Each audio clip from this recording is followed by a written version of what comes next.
What is up guys, this is Vishu from Savage Camp, and in this video we are going to look at nested dictionaries.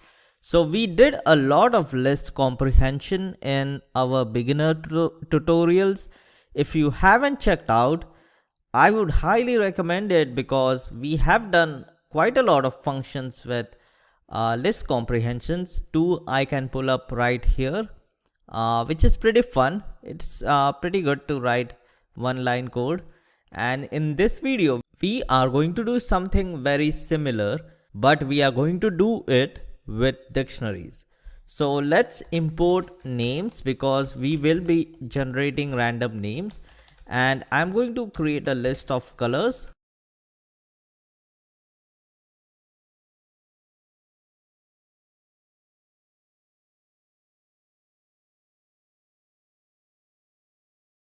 So I have a list of colors. I don't know, I just saw like wood near me, so I added that.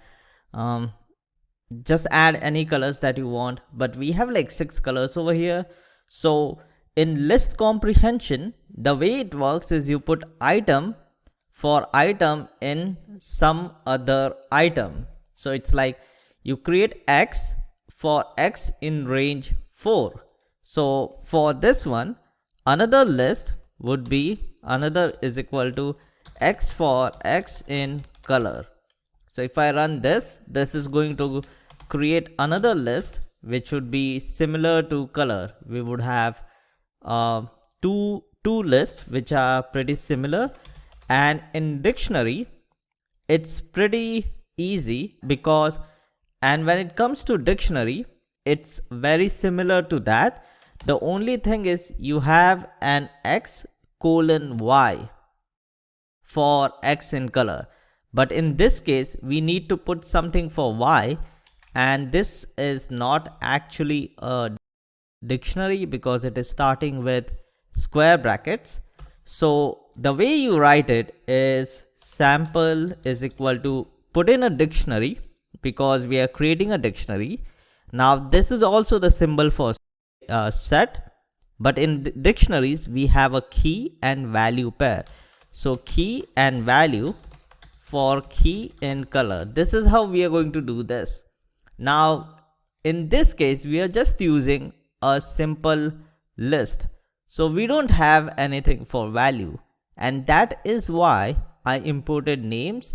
So what I will do is names, instead of key I will do names dot get full name for like the key, and for value let's write it over here, and you can see that the error went away. So what do we have now? We have a dictionary where the key is going to be random names and value is going to be picked up from this.